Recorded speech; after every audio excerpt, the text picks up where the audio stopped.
On February 13th, 2014, Little Mac from the Punch-Out series was announced as a playable fighter in Super Smash Bros. For Nintendo 3DS and Super Smash Bros. For Wii U. He was announced during a Nintendo Direct presentation that aired in the late afternoon for America, and since his announcement, he's been popping up all over the place. There have been all sorts of reaction videos. I told you that was his ring! I told you!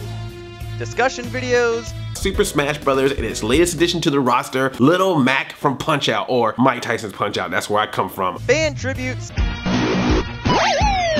Song parodies. I'm only 17, but I'm from Brooklyn, nice to meet ya. This town is home for me, the Ninja Turtles and pizza. And even just random official stuff that includes Little Mac in the background. Little Mac has always had a bit of a following, but now more than ever, Little Mac has received so much attention and praise. Even during the advertisement for Super Smash Bros., there were ads that were solely based on Little Mac. And when naming off playable fighters for the game, Little Mac was almost always mentioned before somebody would say, "and more!" Little Mac even appeared as a character alongside other popular Nintendo characters during the animated skits of Nintendo's digital event during E3 2014. And even back in the day, Nintendo Power listed Little Mac as their 11th favorite hero of all time. Ever since Little Mac's reveal, Little Mac has received the most discussion as a playable character. Different fans recorded all sorts of reaction videos and analysis videos about the character alone, most of them stating something along the lines of, "What took you so long? One of your main characters that you've had in Nintendo's roster is a fighter, and you never thought to put him in your fighting video game? You've had 3 Smash Brothers, and you didn't use him at all?" Little Mac is certainly an interesting character, but why does he, of all the Nintendo characters, have such a dedicated and drastically different following? Why do some people have so much respect for the character, and overall, why is Little Mac awesome? Well, my goal today in this analysis video is to tell you why Little Mac is awesome. I plan to do so by discussing the fan base, his character, his personality, and his representation in Super Smash Bros. Now, you may not necessarily like Little Mac, but you can't deny that this championship boxer has quite the following. For instance, I recently traveled to a convention known as MagFest, which is located in Baltimore, Maryland, and while I was there, I found more Little Mac cosplayers than any other Super Smash Bros. Fighter, except for maybe Mario and Luigi. But the point is, a ton of people dressed up as Little Mac. A similar scenario also occurred in the past when people dressed up as Super Smash Bros. Fighters for Nintendo's E3 Super Smash Bros. Invitational Tournament. Most people that dressed up as characters dressed up as Little Mac.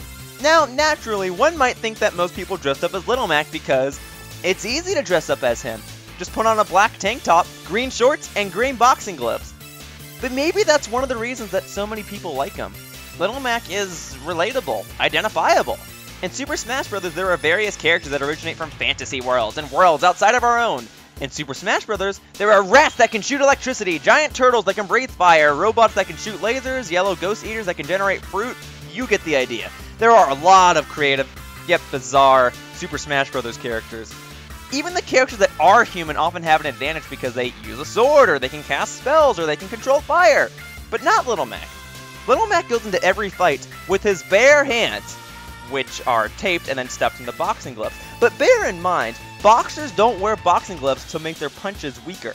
They wear them because they don't want to break their hands when they slam their fists against their opponent's jaws. Little Mac does not mess around. He will use his full power on you. With every fight, he has a look of determination, and he doesn't talk with his mouth, he talks with his punches. What also makes Little Mac relatable is that his creation is based on design choices. What I mean is, the developers of the Punch-Out games didn't create Little Mac and then program a game. They programmed a game and then created Little Mac. Certain characters like Mario, Kirby, and Pac-Man are formed the same way because their developers wanted a way to convey a character using only a limited amount of pixels. Making video games was much trickier back in the 1980s than it is now. For example, Shigeru Miyamoto, the creator of Super Mario, tried to create a human-looking figure in a simple manner, but doing so was quite difficult when working with certain limitations, most of which included a limited color palette when using pixels. Mario's width is the same as his height in the original Super Mario Bros. Games because it was easier to work with the character that way. The reason Mario has a mustache is because Miyamoto had a hard time conveying that Mario had a nose. The Goombas in Super Mario look the way they do because the developers needed a character that was almost symmetrical, so that the character could be animated by mirroring the image back and forth. That way the game could generate enemies more quickly. Similarly, Little Mac is short because his creator, Genyo Takeda, wanted a player to be able to see his opponents more easily. But, to go back to Little Mac's direct roots, Little Mac first appeared in a 1984 arcade game called Punch-Out! In that game, he was unnamed, and he was also mostly composed of wireframes. Masahiro Sakurai, the creator of the Super Smash Bros. Franchise, explained that the wireframes used in Little Mac's original design were created by Shigeru Miyamoto, who, just like I said earlier, created Mario's design. The reason for the wireframes is so that, once again, the player would be able to see the opponent more easily, while also getting a somewhat first-person view. As a result, the wireframe appearance became available as a costume choice for Little Mac in Super Smash Bros.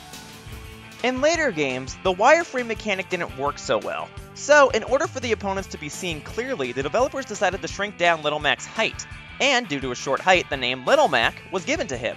He was originally going to be named something else, but Little Mac just seemed more fitting for him. And his design came to be after he was just supposed to look like a generic Caucasian male boxer. Little Mac also iconically wears a pink jacket. Whenever he's training with his coach, Doc Lewis, Little Mac wears a pink jacket with pink sweatpants. The reason for this is because the developers wanted to make Little Mac stand out from the background of the training sequences, which are actually skylines of New York City.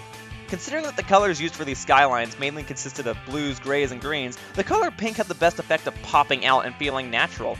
Plus, it's cold in New York City, so naturally, someone should wear a jacket when jogging in that city. And while I'm on the subject, let's talk about Little Mac's home of origin, New York. It's not uncommon for New York to be the hometown of a famous character. Characters such as Spider-Man and the Teenage Mutant Ninja Turtles also came from New York. And different video games throughout the years have also had cities heavily inspired by New York City. Considering that New York is the Empire State and that it has a lot of history attached to it, New York has become one of the most famous locations in the world. As a result, a lot of people can relate to Little Mac, and that he comes from a place in the real world, and a popular place at that. However, New York is not necessarily a safe city. For being such a populated city, it's common for crimes to occur, and oftentimes, this results in certain people growing up with abuse and violence. The reason that I bring this up is because we never really know Little Mac's backstory. We don't know if he was abused, we don't know if he grew up in a time of violence, and in fact, the designers use this to their advantage. A lot of movies and games try to create a complex or dark character with a tragic backstory, and they often do this by keeping the character quiet or by having the character mope and dope around for most of the time. That said, there are plenty of shows and games that can pull off a complex character with a complex backstory successfully. What works to the advantage of the designers here, though, is that Little Mac's backstory doesn't need to be new. Little Mac, for the most part, is a mute character, and it's common for video game characters not to speak, aside from the occasional grunt or cheer. As I previously stated, Little Mac does not speak with his mouth. He speaks with his punches. He does not need to talk. Doc Lewis does the talking for him. All we know is that Little Mac just wanted to get into the boxing ring and knock his opponents out of it. In that sense, he's a bit more relatable, because he doesn't have a tragic backstory to our knowledge. He just wants to succeed. What also makes things interesting is the sport of choice, boxing. I don't watch a whole lot of sports, but I can certainly appreciate some of the reasons that boxers come to be. Some boxers fight for vengeance, others fight for the love of the sport, and others, they fight just because they don't know what they want to do. There are plenty of boxers, fictional and real, that become boxers because they weren't good at anything else. We don't know what Little Mac's motivation is, but whatever it is, the character is extremely motivated. So far, I've mostly talked about Little Mac's design and backstory, but what I haven't talked about is his character and personality. As I mentioned earlier, Little Mac was created to be short so that players could see his opponents more easily. But Little Mac uses his height to his advantage. He's often cited as being 5 feet 7 inches, which truthfully isn't that short, but Little Mac's shorter height causes his opponents to underestimate him. Additionally, Little Mac is able to successfully perform the tricky type of punch known as the uppercut. In fighting, there are 4 main types of punches: a jab, a hook, a cross, and an uppercut. Different punches are useful in different situations, and in Super Smash Bros., Little Mac can perform all 4 of these punches successfully with ease. But the uppercut is Little Mac's most iconic punch, because he is constantly attacking opponents from underneath them. And because of Little Mac's constant disadvantages in height, Little Mac's victories are all the more satisfying to him. We don't know a whole lot about Little Mac's history, but what we do know is that he is an underdog. In every Punch-Out game, the player must make his way from the very bottom and work to the very top. The first person you fight in every Punch-Out game is Glass Joe, and this is a guy who's only ever won once. Eventually, you make your way to a guy who has never lost.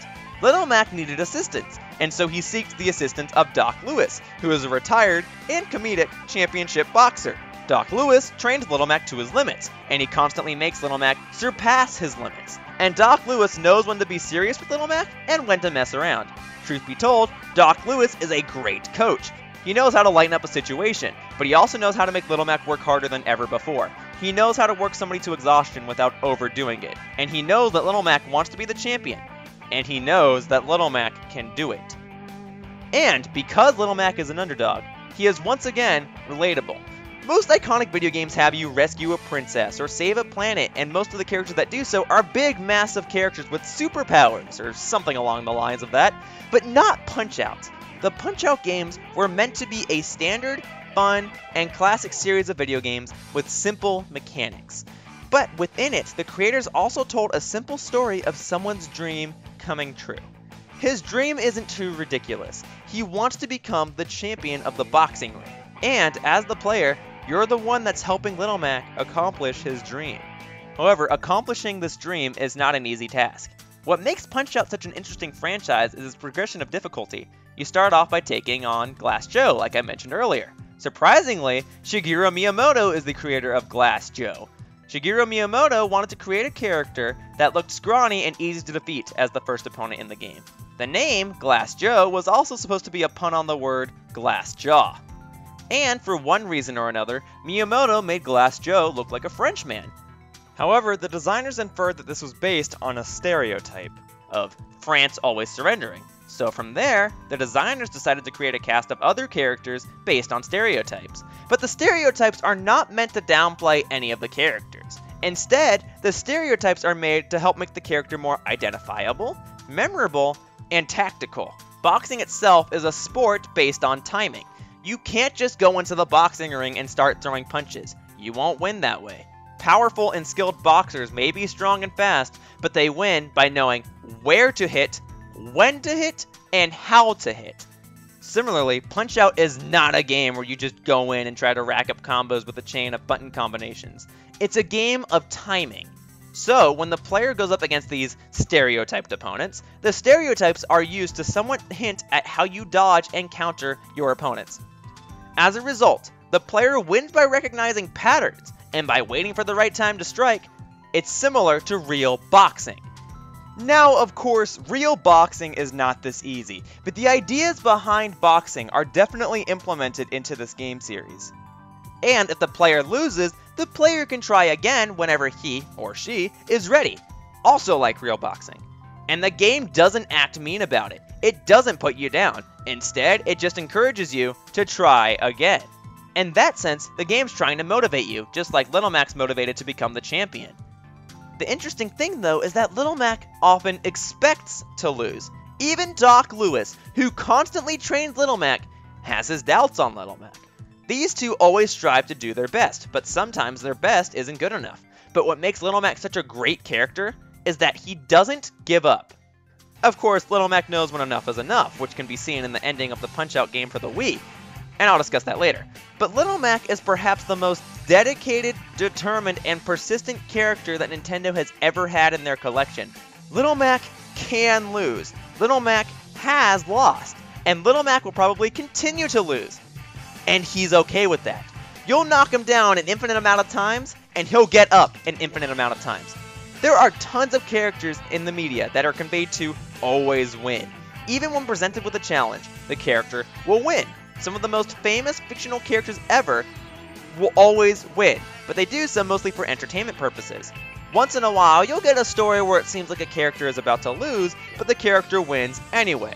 Sure, in the end, Little Mac does win and he becomes the champion, but as Little Mac, it's almost like you're supposed to lose. In the Wii Punch-Out game, you kinda are supposed to lose, but like I said, I'll discuss that in greater detail in a little bit. Little Mac loses as often as you lose, because you're the one controlling Little Mac, and your win-loss record is kept throughout the Punch-Out games, so losing is a natural part of the game. However, whenever you are ready to take on a challenge, then you can hop back into the ring and fight. As you win, you progressively take on tougher and tougher opponents until you get to the King of Boxing. However, in the NES version, the king of boxing is Mike Tyson. To this day, for better or for worse, Mike Tyson's name is still iconic. Mike Tyson was known for having an incredible KO record and for knocking out his opponents in the first 30 seconds of a match. And you, as Little Mac, can fight him. And to this day, Mike Tyson's boxing match in the NES Punch-Out game is considered as one of the most challenging boss fights in video game history. Some people even live stream this boxing match alone just to try and raise money for charity. And like Little Mac, when these players lose to Mike Tyson, they get up and try again. But the thing is, you can win. Little Mac can win. Little Mac can defeat Mike Tyson, the king of boxing. And when you do win, that victory feels all the more memorable because you earned it. When Little Mac accomplishes something, you accomplish something. So, in addition to Little Mac being a relatable character, he also fights a real-world person in one of the most intense fights in video game history. And when the fight is over, you can say that you defeated Mike Tyson and that you earned your victory. And at the time, Mike Tyson was a big deal. And nowadays, Nintendo probably wouldn't bother with licensing a celebrity to a video game. But they did so with Mike Tyson for the Punch-Out game on the NES, and this was a smart move, because many people purchased the game because Mike Tyson was in it, and many people fell in love with the game. And for that reason, Punch-Out became a very well-known and well-respected game in America. However, in Japan, there is a bit of an issue. In Japan, one could only obtain Mike Tyson's Punch-Out if he or she won it in a contest. As a result, not a lot of Japanese gamers grew up with Punch-Out or Little Mac. Meanwhile, Little Mac became quite an icon in America, and when Little Mac was announced for Super Smash Bros., a lot of American fans went berserk over his reveal, whereas a lot of Japanese fans questioned who he was. In fact, the Japanese fans that did recognize him mainly recognized him as the non-playable character that appeared in the previous Super Smash Bros. Games, or as the guy that made a cameo in Captain Rainbow. They didn't really know Little Mac as the championship boxer from the Punch-Out games. Some Japanese players even called him a waste of a character, while American fans considered him as the best character addition that was revealed for the game. As you can see, Little Mac is very loved in America, but very forgotten in Japan. Just to tell a quick story, when I came home from E3's Super Smash Bros. Invitational Tournament, I came home with a booklet of blown-up character portraits. My mom had invited over some guests for dinner, and when one of the guests asked me about my day, I showed him the booklet and I asked him if he recognized any of the characters. Naturally, he recognized some of the characters like Mario, Sonic, and Pikachu, and he didn't recognize characters like Pit or Olimar. But he did stop on Little Mac. He paused on Little Mac and said something along the lines of, "Isn't this the guy from that one game, Knockout?" And I said something like, "Well, it's called Punch-Out, but yes." I was honestly quite surprised that of all the characters he recognized Little Mac, alongside the other industry giants like Mario, Sonic, and Pikachu. So tell me, how do you do that? Little Mac was conceptualized in Japan. He was created in Japan. He started in Japan. A few years later, he appeared in America, and he became forgotten in Japan. And then he became loved in America. No other character in Super Smash Bros. Has had that same fate. Sure, there are characters and games that are more recognizable in America than they are in other parts of the world. Even Super Smash Bros. Is created in Japan and is more successful in America. But to have a character that is so popular in America and so forgotten in Japan is beyond me. Nintendo didn't try to do that. It just happened. So when Nintendo decided to essentially reboot the Punch-Out series, they handed the game to a non-Japanese developer known as Next Level Games, which is centralized in Canada. For those that don't know, Next Level Games also made the Super Mario Strikers games, so they've worked with Nintendo before. Years down the line, Next Level Games did create a Punch-Out game for the Wii, and they did so in a beautiful fashion. They kept all of the good elements from Punch-Out, while also adding new mechanics that fit right in with the game. The boxers, with the exception of Disco Kid and Donkey Kong, were all from previous Punch-Out games, and they were all revamped to feel fresh and new. Normally, rehashing the same characters over and over again would be a bad thing, but Next Level Games actually expanded upon each and every character. This is one of the few games where I can actually remember all of the characters. Even previously generic characters like Aaron Ryan and Super Macho Man became some of the most iconic characters in the entire game. Next Level Games stuck true to keeping Little Mac the character that he's always been, and they made Doc Lewis into one of the greatest side characters of all time. And every fighter besides Little Mac has hand-drawn pictures that illustrate a character's backstory and personality. As a result, all of the opponents in the game are much more memorable, and you can tell that this entire game was crafted with the intention of being fun and memorable, rather than being a quick cash grab. And as a fan of Punch-Out, you should know that you take control of Little Mac, and your goal is to take down a variety of fighters that break all of the rules.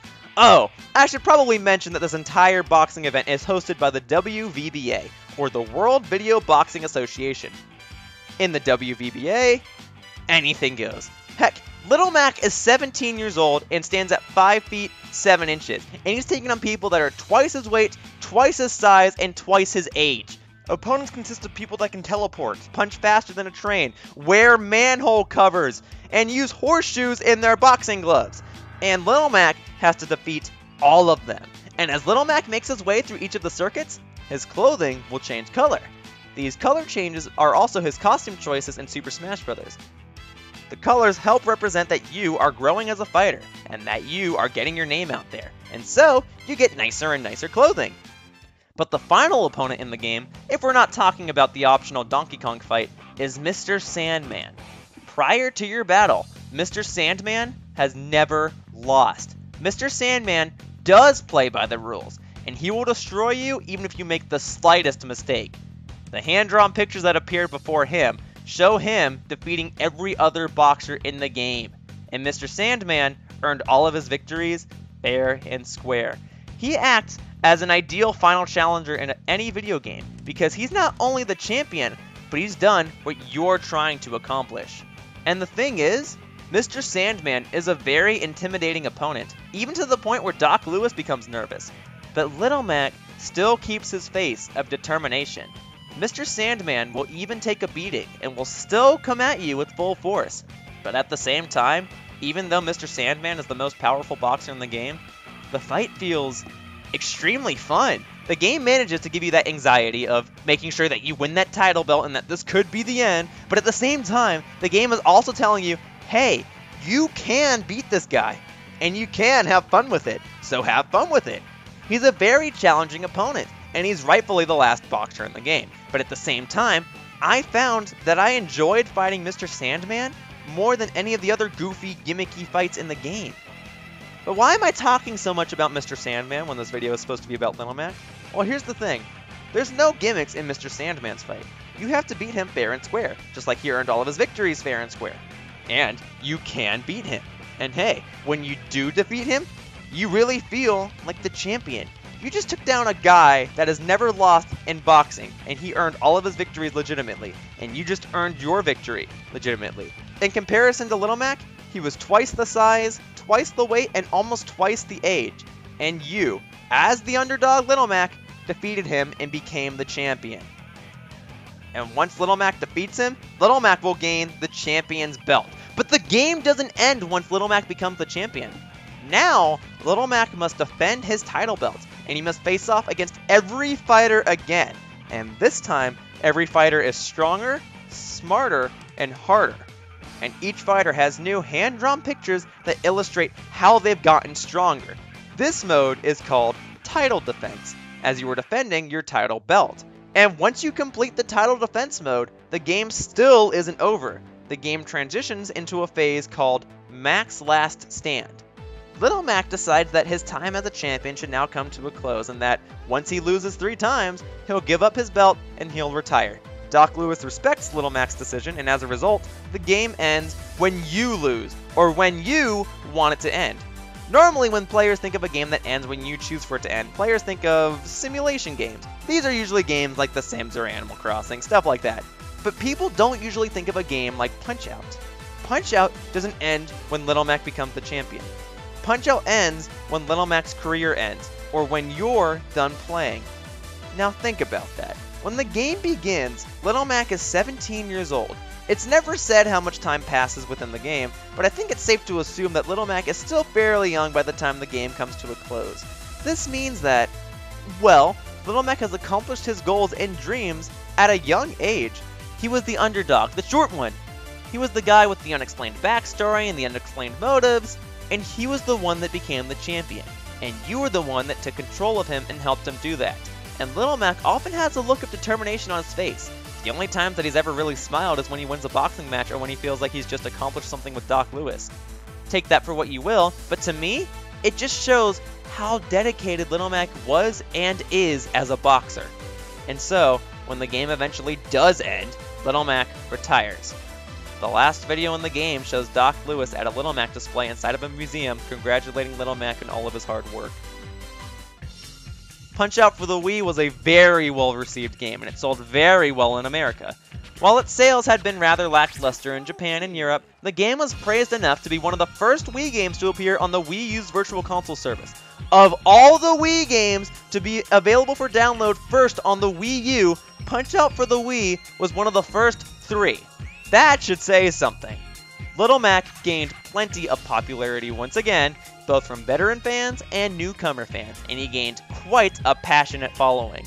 And Little Mac's overall appeal and reception is what made him become a playable character in the Super Smash Bros. Games. Now, it should be noted that Little Mac is one of 2 characters that went from being a summoning character to a playable character in the Super Smash Bros. Franchise. The other character is Charizard, who had previously appeared as a Pokemon that would merely breathe fire when he was summoned with a Pokeball. Charizard became playable due to being one of the most popular and favorable Pokemon of all time, and Masahiro Sakurai decided that, prior to the development of the game, he could utilize a fun mechanic of a Pokemon trainer that could switch between Pokemon in a battle at any time. However, Charizard became playable in the Wii game, Super Smash Bros. Brawl. In this game, the item known as the Assist Trophy was also introduced. Assist Trophies were a clever way of including popular characters that, although popular, were not able to be fully utilized as a unique fighter. So the best examples of Assist Trophies are side characters in other popular video games, such as Waluigi. And Little Mac was one of the Assist Trophies.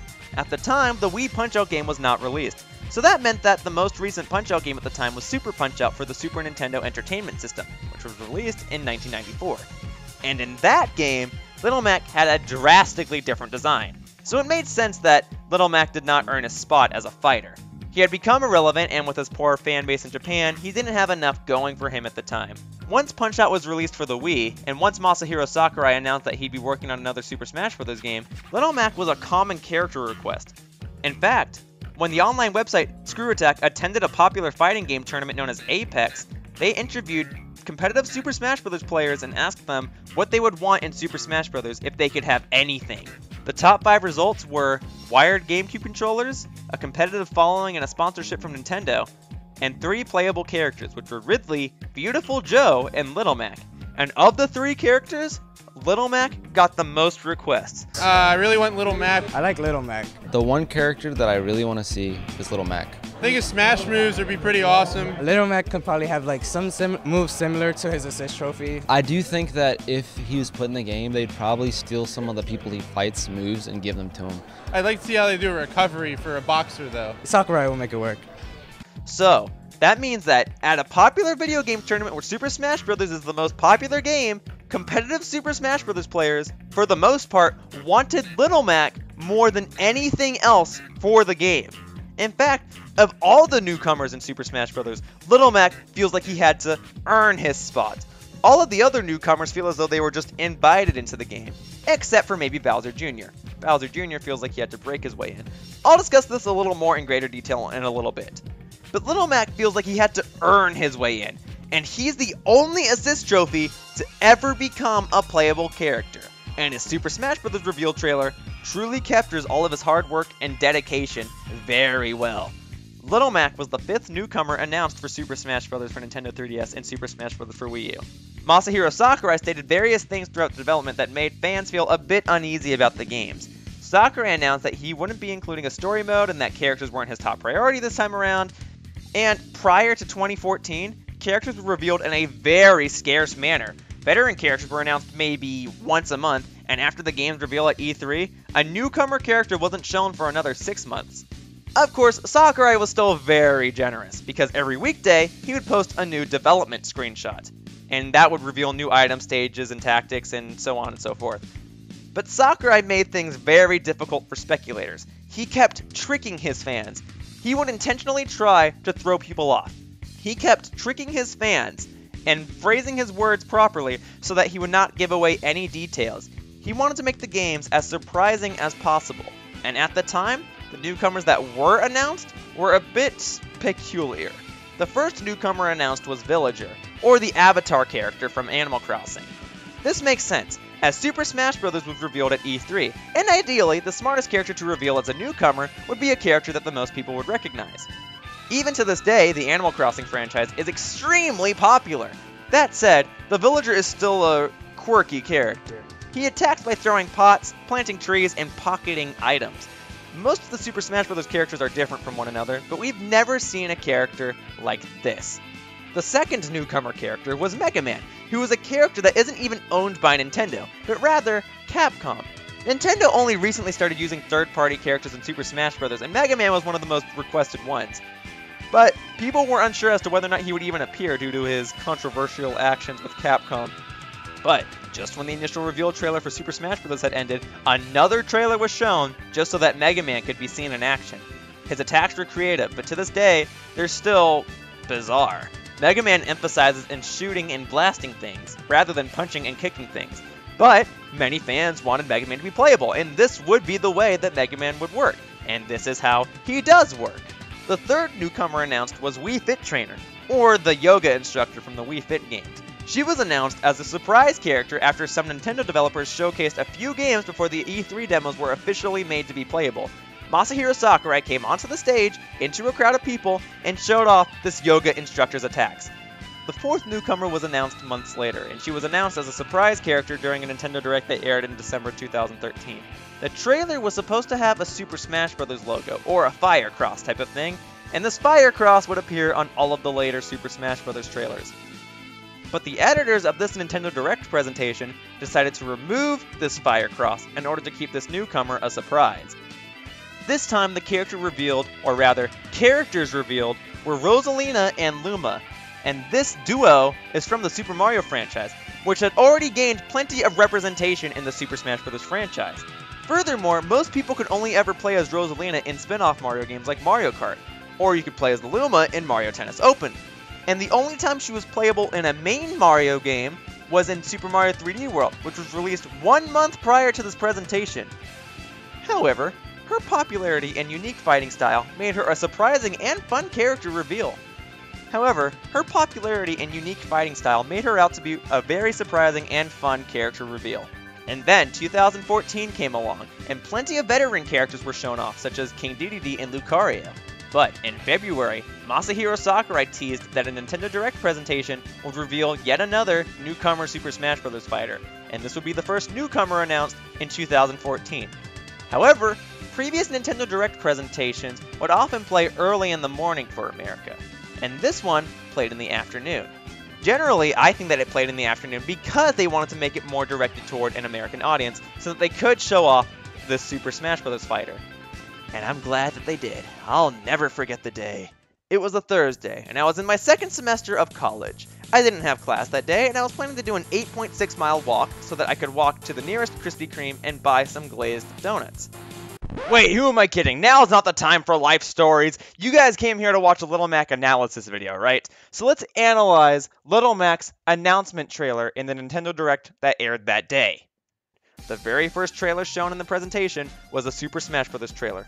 No gimmicks, no jokes, the little fire cross was included. Immediately, a silhouette was shown, and as the camera zoomed out and focused on it, Little Mac's shadow could be seen on the wall, next to a boxing ring bell. And immediately, I recognized that it was Little Mac. It's a 2-minute trailer with only about 40 seconds of gameplay. It's so quick, and every shot captures each of Little Mac's attacks, but each shot is only about a second or two long. It's so fast-paced that you have to take in a lot with only a limited amount of time.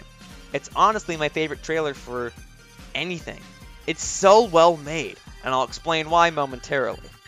Now, prior to the official reveal, there had been some speculation about Little Mac. Many people, including myself, thought that Little Mac might stand a chance this time around as to becoming a playable fighter, due to his success in the Wii Punch-Out game. However, since we only had a limited amount of information, we could only infer so much. And there was a leak that included information about supposed newcomer fighters, and that leak included Little Mac. The leak would later turn out to be true, but at the time there were plenty of people providing fake information, so it was hard to believe what was real and what was fake. And a lot of people just made fake leaks to gain attention. Though, there was a bit of extra information to support Little Mac more than any of the other newcomers. One of the first stages ever shown for the game was a boxing ring. However, there was also a Nintendog stage showcased for the games, and it was safe to assume that a Nintendog would not be a playable fighter. And there are plenty of other stages that don't have a playable character to go with it. And it didn't help that the boxing ring initially didn't have any Punch-Out related designs or references. So a lot of people could see Little Mac coming in, a lot of people could see Little Mac not coming in. There was a bit of a mixed feedback about him. But sure enough, when Little Mac was revealed, the very first bit of gameplay that is shown in Little Mac's trailer is him jumping and running into the boxing ring. And the boxing ring has been massively updated. Previously, the boxing ring did not have a whole lot of lighting put into it, and a lot of the background textures and designs looked as though they were incomplete. The only hint at the stage's redesign was in a short gameplay segment that appeared in Rosalina's trailer, but the camera angle made sure to hide the surprise. But now, the stage is very well lit, and there are plenty of great designs, inclusions, and Easter eggs throughout the stage. The logo in the center has been updated to the WVBA logo, and the bars in the corners of the ring also have the WVBA logo on them. The headlines in the background have been changed to Punch-Out. Before, they said Super Smash Bros. And the center of the stage is now the most lit part of the arena, as opposed to being equally lit throughout it. And the last shot of gameplay for Little Mac's reveal trailer shows him punching his opponents out of the ring. And he's the last man standing as he taunts. And a nice shot of the stage can be seen in the background, showing that this boxing ring is, indeed, Little Mac's boxing ring. Little Mac's reveal trailer is still unbelievable. To show you why, I shall be going through this trailer in tiny chunks to show you all of the love and care they gave to Little Mac this time around.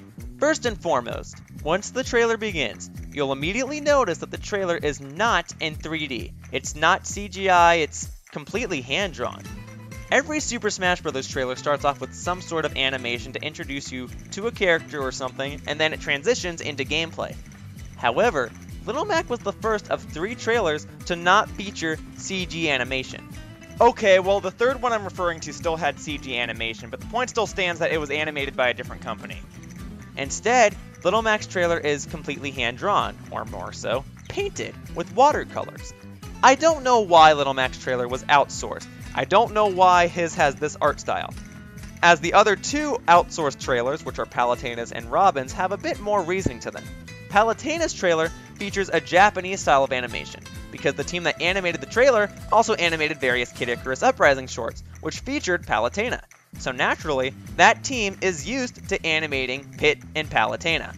Robin's trailer was outsourced because the team that made the animation also made the game that Robin was from. And if they were willing to make an animation, then they may as well do so that the team animating the CG trailers would have one less trailer to make. However, Little Mac's, I honestly don't know what team made it or why they made it or why it looks like this, but it looks awesome. Anyway, as we see Little Mac's shadow casted onto the wall, many fans can immediately recognize that this character is Little Mac. A song also begins playing in the background, and it begins with a very hard piano note, which is immediately followed by an electric guitar and light percussion. But the screen quickly pans over to a Punch-Out arcade cabinet, and then it pans over again to Little Mac, who was seen in his training studio with dim lighting as he trains with Doc Lewis while wearing his famous pink jacket. The music slowly becomes more and more intense as the percussion hits harder and the piano notes slowly play, the famous Punch-Out theme. An electric guitar constantly plays the same notes over and over again in the background to provide a bass for the song, as the audience takes in the sight of Little Mac's studio. The music and the dim lighting add a more serious tone to this trailer, which was not necessarily present in the previous Super Smash Bros. Trailers. This time, you know that things are about to get real. Different posters and newspaper articles are hung up on the walls in the background, and the headlines on them refer to Little Mac's previous title matches, and Doc Lewis can be seen sitting on a stool as he coaches Little Mac. Additionally, the animation begins to feel more and more like a comic book, as different words like and blam appear throughout the animation in big letters. These are used to emphasize the actions of the characters, and it is used to show that Little Mac is giving everything he can to complete his training. Little Mac is seen jump roping. The music becomes even more intense as the speed picks up, and the electric guitar gets louder and the percussion gets heavier. And then the next shot comes up, and the music gets faster and faster, and even Doc Lewis shouts, "Faster, faster!" Little Mac is practicing his dodging and his punching. Little Mac is standing underneath the single lighting source of the room, and different camera shots are created to show Little Mac as the center of attention. The music reaches its maximum intensity as Little Mac reaches his limit, and immediately, Little Mac unleashes his energy onto the famous Super Smash Bros. Sandbag. He unleashes his strength so hard that the sandbag gets knocked into the air and shatters through a window. The window shatters, leading all sorts of light to come into the room as the music calms down and finishes off with a few simple bass notes. Little Mac is revealed in his natural boxing attire, and the glorious words, "Little Mac punches in," appear as the audience cheers. Yes, they added in an audience cheer just to emphasize the fact that Little Mac is now playable. But then, the camera zooms out to show that Little Mac is on the well-known Super Smash Bros. Stage, Battlefield, as he stands in front of Samus, one of the tallest characters in the game. Samus, for those that don't know, naturally has a bit of an attitude, so she's quick to make fun of Little Mac's height. Little Mac gets angry, and he builds up his power again. At the bottom of the screen, the words KO appear, and bell sounds are heard. Little Mac unleashes a powerful punch onto Samus, and Samus gets slammed off the screen. The animation then plays slowly for a couple more seconds so that the audience can take all of it in. The Little Mac that we all know and love is now playable in Super Smash Bros., and he's getting the representation and respect that he deserves. He's merciless, and he'll take on any challenge. And now, the animation ends, and the gameplay begins. The first gameplay shot shows Little Mac running up to his ring and jumping into it, and the music immediately kicks off with a massive orchestra playing a fast rendition of the Punch-Out theme, and Doc Lewis is actually narrating the trailer. His first lines are, "It's your time, Mac," and "Show him what you got, baby, 1-2. It's the Doc Lewis we've come to know, and we know that he's ready to showcase Little Mac. Little Mac is fighting King Dedede in the boxing ring, and Mac is immediately shown to be speedy. He dodges Dedede and begins punching, but the punches are incredibly fast. And then we remember that Little Mac isn't just a boxer, he's the champion. The gameplay then cuts to a shot of Little Mac punching Donkey Kong with the same speed and the same power that he dealt to King Dedede, and Doc Lewis shouts, "Hit him hard!" The shot only lasts for a second, as the next shot comes up, and Little Mac is landing a powerful uppercut to Fox, just as Doc Lewis shouts, "Uppercut!" This shot only lasts for about a second as the next shot comes in, showing Little Mac grabbing Marth as he lands powerful body blows to his stomach. And in this shot, Doc Lewis shouts, "Body blow!" At this point, we realize that Doc Lewis is actually commentating on Little Mac's moves, and at the same time, he's revealing all of Little Mac's attributes and attacks. But Doc Lewis isn't just saying Little Mac's attacks. Later Super Smash Bros. Trailers would do this, where a character would just name off their attacks or something, but Doc Lewis is simply coaching Little Mac, and these happen to be Little Mac's attacks. Let's jump ahead a little bit. The music grows more and more intense, and it has a slight change of instruments. The next shot comes in, and we see Little Mac facing off against the powerful sword fighter, Link. Link swings at Little Mac, but Little Mac dodges, and the second that he sees an opening, he rushes in and immediately slams Link into the air. Little Mac then follows up his powerful hit by leaping into the air and uppercutting Link consecutively. Doc Lewis shouts, "The punch is mightier than the sword," as Little Mac wails on Link. We then cut to the next shot. Little Mac is facing off against the Wii Fit Trainer. The Wii Fit Trainer is attempting to recover onto the stage, and Little Mac jumps off to try and attack her. But he misses, and Doc Lewis shouts the now famous quote, "You ain't no well fought him, Mac."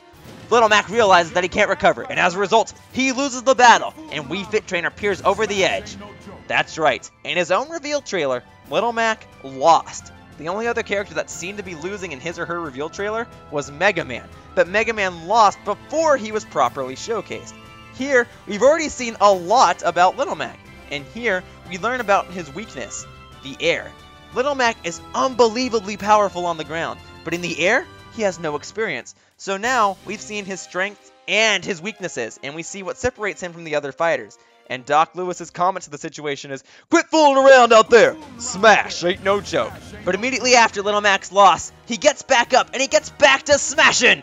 And that's perfect! Little Mac naturally loses, but after he does so, he gets right back into battle and he tries again. Just like in Punch-Out, a loss isn't enough to keep Little Mac down. Losing is a natural part of Little Mac's life, and he's always willing to try again. He's always ready for the next challenge. And just as Little Mac begins battling again, Doc Lewis says, "Alright, shake it off, son," which is similar to things that he would actually say in the Punch-Out games. The music becomes more and more intense as we see Little Mac glowing. This means that Little Mac is about to unleash his powerful Final Smash attack, and we know that almost every character has a unique Final Smash. So, what's Little Mac's? He has the ability to transform into Giga Mac, which is the comedic addition to the Wii Punch-Out's multiplayer mode. That's right, Giga Mac only appears in the multiplayer mode of Punch-Out for the Wii. But here, this whole idea is supposed to be taken very seriously. So seriously, in fact, that he looks scary, and Pikachu gets scared and runs off in fear as Giga Mac chases after him. The music grows more and more intense, and the gameplay cuts to another shot of Little Mac in the boxing ring. But this time, the camera is completely pulled out, and we're seeing actual gameplay. Now, everything in these gameplay clips is gameplay, as all of these shots occurred within the game, but this final shot actually shows what the finished game is going to look like when the video recorders aren't messing with things. Super Smash Bros. Is supposed to have character portraits at the bottom and characters' current health statuses and so on and so forth. And for the first time, we're actually seeing that in a trailer. But this is done intentionally as the camera zooms into Little Mac's icon and a gauge is seen above his icon. Little Mac's Final Smash is only shown before this so that players would know that this gauge is natural and unique to Little Mac. Doc Lewis shouts, "Build up the power meter!" The gameplay is fast forwarded and Little Mac's power meter is filled up. It says KO and a bell sound is heard. Just like what happened at the beginning of the trailer, Little Mac unleashes his maximum power. Just as the music in the background reaches its maximum intensity, and Doc Lewis shouts, "Now, Mac, let her rip!" And immediately afterward, the camera zooms over to Little Mac, landing a devastating blow to Bowser and Mega Man, taking them both out of the match. Little Mac then does a victory taunt in the center of the ring, and Doc Lewis says, "The world's waiting for you, kid." The music finally starts calming down, and you're shocked, confused, and overall excited as the Super Smash Bros. Logo flashes onto the screen. This newcomer character is going to be awesome! And then, the trailer ends. You were getting so into it, and now it's over! And you sit there, excited for the new character, but you're sad that the trailer's over. You begin thinking of what you just saw, and you remember Doc Lewis's quotes, "It's your time, Mac," and "The world's waiting for you, kid." And you realize he's right. And then you remember you're watching a Nintendo Direct presentation, and that, hey, you still got plenty of surprises, but nothing will surprise you that much. For one reason or another, Nintendo laid their trump card at the very beginning of their presentation, and they pretty much told you that there'd be a Super Smash Bros. Character revealed. Yet, even though they told you that a character was going to be revealed, they still surprised you.